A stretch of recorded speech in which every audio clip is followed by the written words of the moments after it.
We have come to discover a lot this week. First of all, we had a sitting cabinet secretary, a sitting member of the cabinet, releasing a statement and further going to the police to record another statement saying that on the day his son, on the day Justin Muturi's son was abducted, the next day the father tried to call Ruto, he couldn't find him, and he found his way to State House. He went to State House to inquire about the whereabouts of his son, who had been abducted by people who looked like policemen from the CCTV footage that was released by royal media, by the nearby hotels and residences. And all of those had the hallmarks of a police abduction. And it was coinciding with the period which the Gen Zs were protesting. So the cabinet secretary goes to State House. You can imagine the other children whose parents don't have that kind of access, that kind of privilege. He goes to State House, waits for Ruto to finish a meeting with the members of parliament, and then now gets Ruto to ask him, where is my son? Like any other parent would. If all the other parents who've had their children abducted, if they had the capacity and the access, they would do the same. Anyone would do the same in that position. So he goes and asks Ruto. Then Ruto tells him, no, my phone has a problem. I don't know whether he bought that phone from Osama Otero, the one who sells stolen cell phones in Imenti House. The state-sponsored traitor, Osama Otero. So I don't know whether that phone, the one that was not working, Ruto had bought from Osama Otero. But anyway, so they say, call him directly. So Ruto calls Nurdin Haji. And he asks Nurdin Haji, do you have Justin Muturi's son? And Nurdin Haji says, yes. Can you release him? He will be free in 1 hour. None of the officials who have been mentioned in that statement have come out to deny that. Nurdin Haji has not denied. Ruto has not denied. They are just firefighting. They are just playing games here with us, propaganda games. But now have denied. None of those have denied. Nurdin Haji. Nurdin Haji.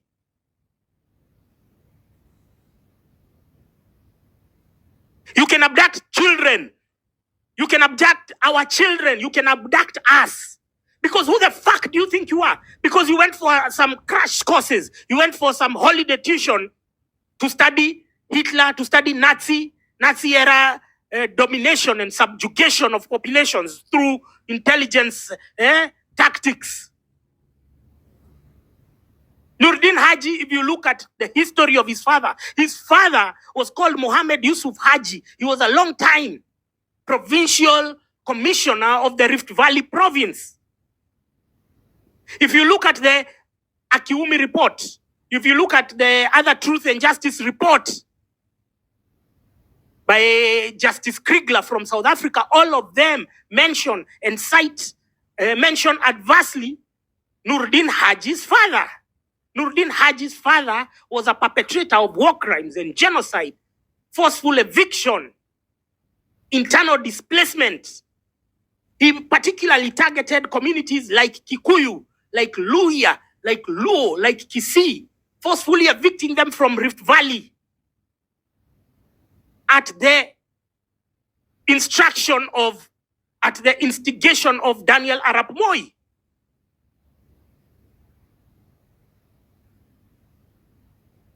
And they even wrote in that paper, in those commissions, that Nurdin Haji would do anything to appease his master.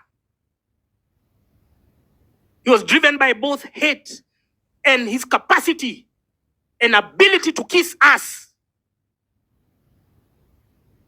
And Nurdin Haji, and we say the apple doesn't fall far from the tree, Nurdin Haji has acquired the genetic mutation of these attributes from his father. These are killers. These are murderers. Nurdin Haji was called like this and he was asked by the president. You know, this is like a fucking movie, man. I don't know why people are not making movies out of this. Like, you go there, you ask, and then the head of intelligence, the director of intelligence says, yes, I have your son. Yes, I have his son. Never had this shit in our lives, man. We didn't know that this is how governments operate. We didn't know that this is the brazenness that they have. The entitlement of wanting our loyalty, our obedience, our subservience. They can go to any length. They can spread fear. They can abduct us. As a victim of an abduction and a cooked case, which I'm sure Nurdin Haji is behind, because we have been told he's the overall in the chain of command for abductions. He reports to the president.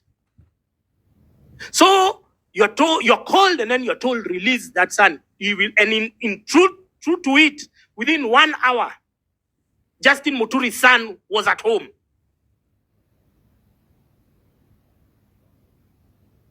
If you guys consume news for the sake of consuming, bro, that's your shit. Me, when I consume, I freak out.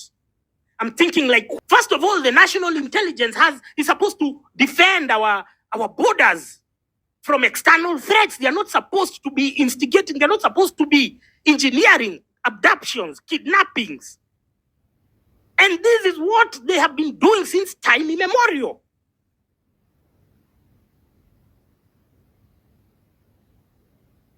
These, ladies and gentlemen, these should trigger the biggest unrest in the country.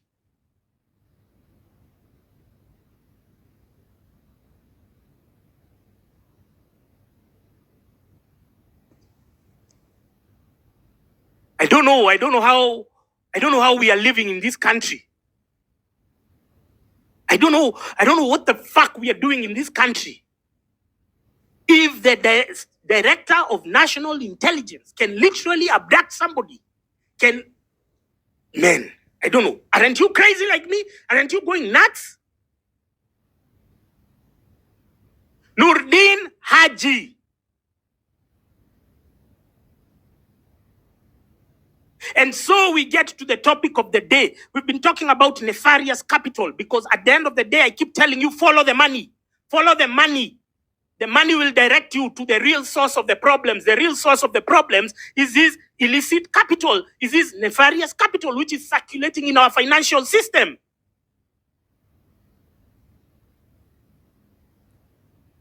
They have captured the Kismayu port. They smuggle commodities. They smuggle imported products, which are smuggled in the porous Kenya-Somali border. The border had for long been closed. Who opened it? It is Aden Duale when he was the Minister of Defense, when he was a Cabinet Secretary of Defense. You see, these guys have targeted specific offices.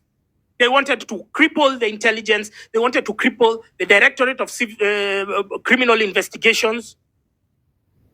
They have now Ahmed Isaac Hassan is the chairman of the Independent Police Oversight Authority. We have Marjan Hussein, who is the CEO of the Independent Electoral and Boundaries Commission. We have, who is that other wanker, who is in Ethics and Anti-Corruption Commission, EACC. So they have literally crippled our electoral system. They have crippled our criminal justice system. And now what do they want to do? What is Ahmed Nasir Abdullahi doing? He wants to cripple the judiciary. Together with Nelson Harvey, at the behest of William Ruto and the nefarious capital that is powering all this state capture, they now want to cripple and capture the judiciary. So yes, we do need reforms in the judiciary. Yes, we do need Mother Karua and Co to leave, because the Supreme Court has overstayed and they have shown nothing but contempt to the people. They don't serve our interests. They serve vested interests. But it won't be done at the terms of Ahmed Nasir. No. Who the fuck is he? He might be good for ratings for your collapsing media houses like Jeff Koinange Live. You know, he could be good for ratings for such a deadbeat show. So we have all this. It's called Nefarious Capital.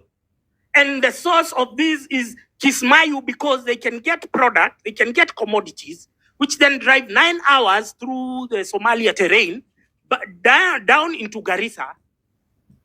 And one of the main products that is fueling our oppression, it is sugar. It is sugar. If you don't know, sugar is a drug. Many of you people are addicted to sugar and you don't know. And they know your addiction to sugar. They know you cannot take tea without sugar. They know you cannot drink juice without sugar. They know you cannot do all this shit. So what do you do right now? We cannot be helpless. And I told you this journey will need a lot of sacrifices. As we have been talking about January 27th, where we are going to have a national strike, where nobody will go to work, nobody will open their businesses. There is going to be sacrifices. You have to be ready to sacrifice. You have to be ready to lay your life on the line. And so if we have discovered that sugar, this commodity that is imported through Kismayu, every time it is dumped in the country, there is a high demand of it. Supermarkets are rushing. They don't even want to check traceability, whether it's coming from local millers. They just get sugar, which has been repackaged in go-downs, in Mumias, paper bags or whatever, Sony sugar paper bags or gunias. So you have the responsibility of now sacrificing. Are you ready to sacrifice? Are you ready to put Kenya ahead of your parochial interests? I just wrote a tweet there a few moments ago talking about the middle class and the working class. They are raiding your paychecks. You will have to bear the burden of William Ruto's depravity and mental impotence. You will have to underwrite it. They are coming, they are increasing taxes on NSSF. They're increasing everything, income tax, what have you. And they are coming for you, the working class. And when we tell you to join in civil disobedience, in mass movements, you guys are so averse. You guys are so comfortable. You love being oppressed. You love being distracted. You love following nonsensical stories.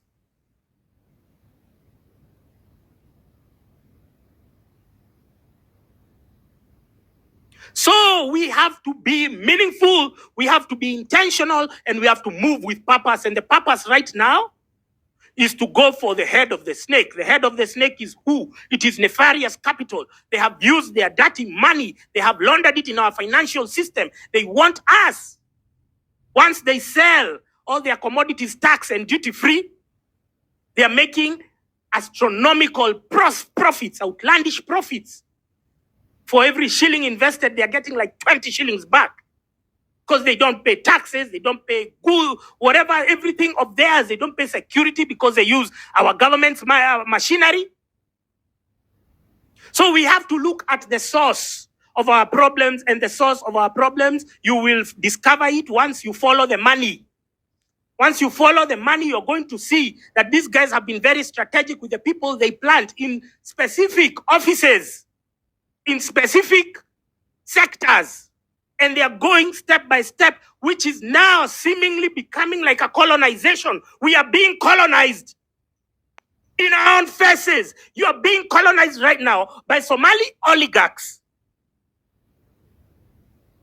with your silence and acquiescence. In fact, most of you shamelessly have been touting and praising them that they are good investors. They're not genius investors. What the fuck have they invested? Have they invented? How many patents do they have in the Kenya Intellectual Property Institute? These are thugs.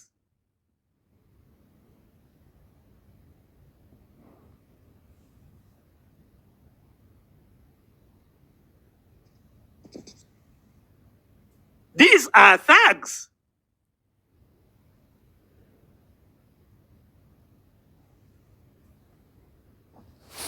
So when we say that we are moving with purpose, when we say that we need to cut down, we need to cut the head of the snake. The head of the snake is the money. Where is the source of the money? It is Kismayu Port. That is the source of all our problems. And it has really undermined even our domestic production capacity, because now they go and influence the laws so that it becomes difficult for us to produce, for us to grow, for us to manufacture, so that we can be susceptible, we can be dependent on the imports that they are flooding in the market. And this country of ours was not built based on imports. It has been built by the blood, sweat, and tears of hardworking Kenyans. People who grow, people who export, people who do anything, who build, who construct. We cannot then submit ourselves to the throes of importation because we have to enrich a bunch of barons, a bunch of oligarchs.